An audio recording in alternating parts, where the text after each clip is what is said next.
Welcome to the video lectures of Vivekanand Institute of Management. We are dealing with managerial roles in this video. It is part of the Principles and Practice of Management for PPM first and BCom second semester. The first unit deals with the introduction, and in this unit we will be looking at the managerial roles in today's video. The roles played by a manager are of very different kinds, and it depends on the various demands of the situation.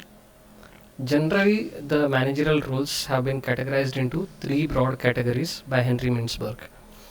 The roles that are identified broadly are interpersonal role, informational role, and decision making role.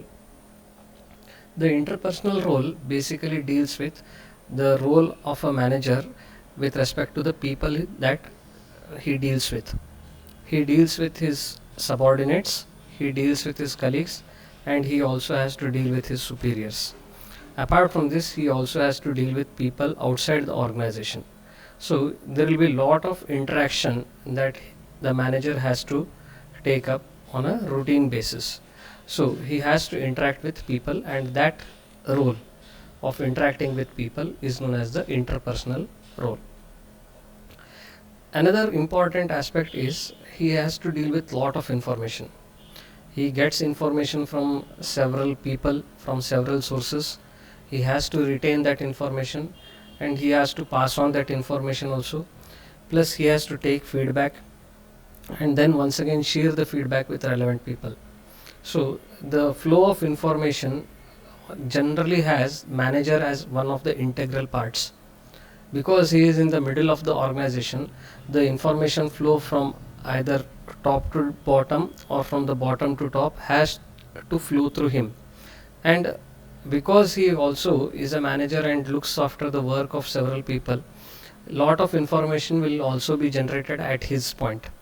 And therefore he has to retain all the information and share all the information, plus also retain this for future use also.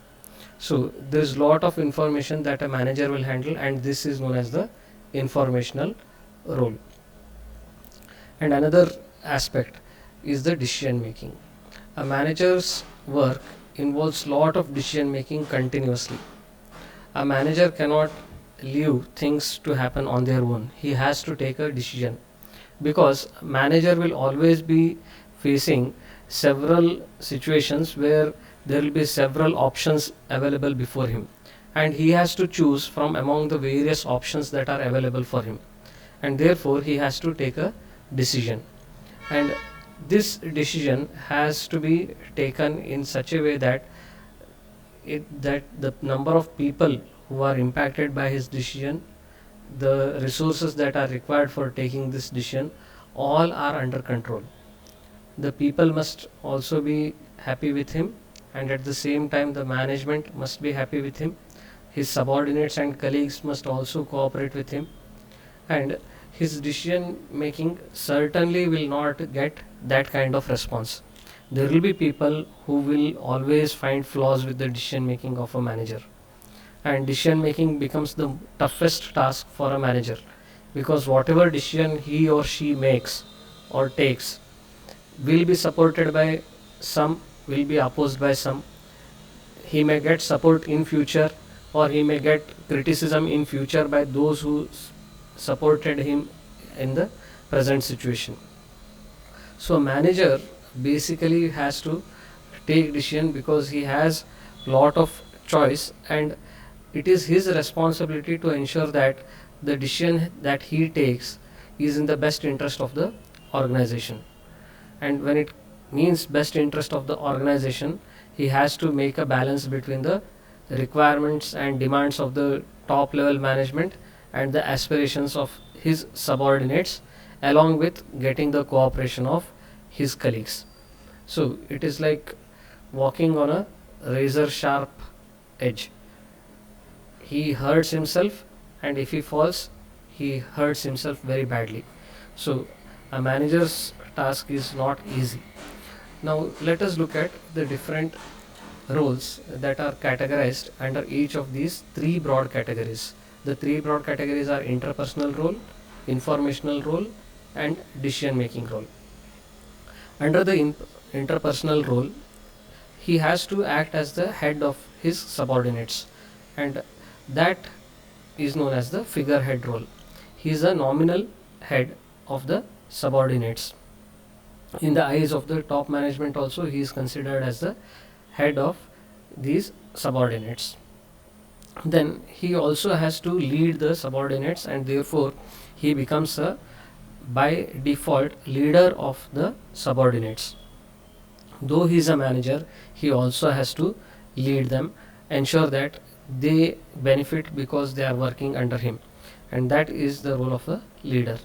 And then he has to liaison, that is, he has to act as a bridge between the top management and the operational level staff, and he has to ensure that the interest of both these sections are balanced, and therefore it is known as the liaison role.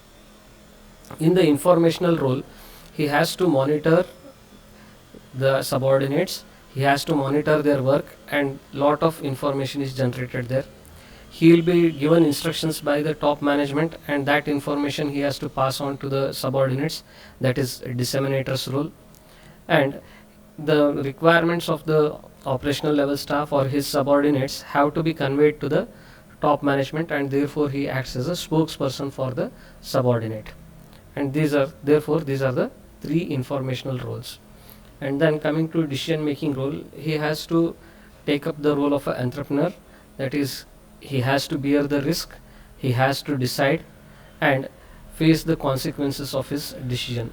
Therefore he acts as an entrepreneur, though he is not an entrepreneur, but he acts as a true entrepreneur because he puts himself in line for all the decisions that he takes. He bears all the risk, he takes all the responsibility for whatever decisions he has taken.